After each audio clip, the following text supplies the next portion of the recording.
ሰላም ሰላም ቤተሰቦቻችን እንዴት አመሻችሁ? ደህና አመሻችሁ ወይ? እግዚአብሔር ይመስገን ደህና ነን። የሩታ ሾካኮች የአብርሃም ሾካኮች እንዴት አመሻችሁ? ደህና ናችሁ ወይ? ያው በተለያይተን ያላችሁ መሰረት ነው እያወራን ያለ ነው እና ማለት ነው። በማሮቼ ምን ነው ፈረምኩላት ፈረመችልኝ ምናምን። እኛ ይህን ነገር መስማት አንፈልግም። እባክህ ምንድን ነው አንተ ምንድን ነው አንቺስ ምንድን ነው ሩታ ምናምን እንሄድባችኋለን እኛ እንፈልጋችኋለን። ማርያምን ያው በቃ አብርሃም ያዘነበት ጠፍቷል ምናምን ሲሉ ነበረ ቅድምና ማለት ነው። ይሄ ነገር በጭራሽ አይሆንም ብያለሁ። አይሆንም። ምክንያቱም እናንተ በምንም በሌላች ሰዓት ምንም በሌለህ ሰዓት ወደድኩ አፈቀርኩ ብላ መታ ዛሬ ንብረት ስታይ ምናምን ተጣላች እንድትባይ ነው ሩታ ዛሬ ፈረምልኝ ምናምን ብለሽ የምትሄዱ። ይሄ ሽማግሌ የሀገር ሽማግሌ መግባት አለበት። አብርሃምና ሩታ መታረቅ አለባቸው። የአብርሃምም ሾካኮች የሩታም ሾካኮች እኛ አለን እና መታረቅ አለባቸው። እያንዳንዳችን ሰላማዊ ሰልፍ መውጣት አለብን። ይሄ ከእናንተ የሚጠበቅ ነገር አይደለም። እኛ የእናንተ መለያየት መቼም አንፈልግም። አንድነታችሁ አንድ ላይ ሆናችሁ ልጃችሁ እንድታሳድጉ ነው የምንፈልገው። ምድረ ሾካኳ የሆናችሁ ፈትፋቶችም ሆናችሁ ምንም ሆናችሁ ማለት ነው። በጣም ማለት በዚህ ላይ እንድትሰሩ ፈልጋለሁ። የምሬ ነው።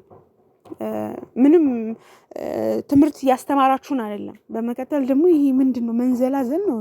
ሩታ ምንድን ነው አንቺ ያሰብሽ ከአብርሃም ጋር በቃ ታረቁና አብራችሁ ብትኖሩ የሚል ሀሳብ ነው ያለኝ። ይሄም ድራማ ነው ወይ የምትይው? መልካም አዎ ድራማ ነው። እኔም ድራማ ብዬ ነው የማሳልፈው። ምክንያቱም አብርሃምና ሩታ እንዲታረቁ ስለምፈልግ ገባችሁ? ሌላ ነገር ልል አይደለም፣ ግን ሁለቱ እንዲታረቁልኝ ስለምፈልግ ልጃቸው በሰላም እንዲያሳድጉ ስለምፈልግ ብቻና ብቻ ነው። ሩቲም ዛሬም ንግስት ነሽ፣ ነገም ንግስት ነሽ። አብርሃም ነገም ንጉስ ነው።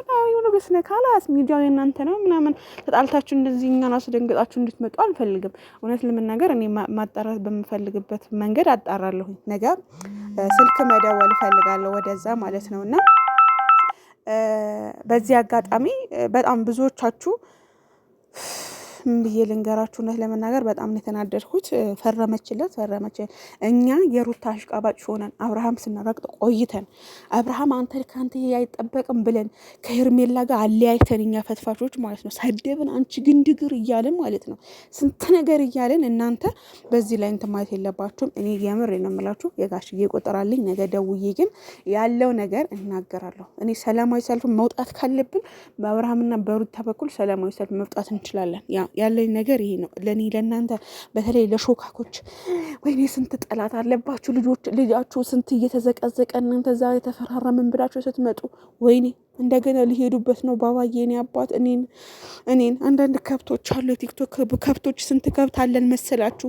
ስንት ብላችሁ ስንት ከብት የሚወጣን መሰላችሁ? እንደው ሰዎች ስንባል እንደው ልጁ ልታዘቀዝቁት ነው። እንደው የአባቴ አምላክ ይዘቅዘቃችሁ። እንደው ልጃችሁ ይዘቅዘቅ።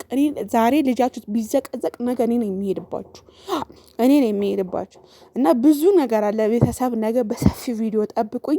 ይሄ ቪዲዮ ደግሞ በቃ ብዙ እንትን ላላችሁ ከእናንተ ይሄን አልጠብቅ ብለ ማለት ነው። እና ነገ ደግሞ በሰፊው በጣም የነሱ በጣም ውስጥ ምስጢር የሚያውቅ ሰው ጋር እደውላለሁ። በስልክ ከገባልኝ አንዳንድ ልጆች ጋር ዩቲዩበሮችን ጋር እደውላለሁ ምናምን እና ይሄንን ነው የምላችሁ የኔ ውዶች። ብቻ ምን ማድረግ አይቻልም። መለየት በእነሱ አልተጀመረ። እንግዲህ ምን ማድረግ አልቻለም።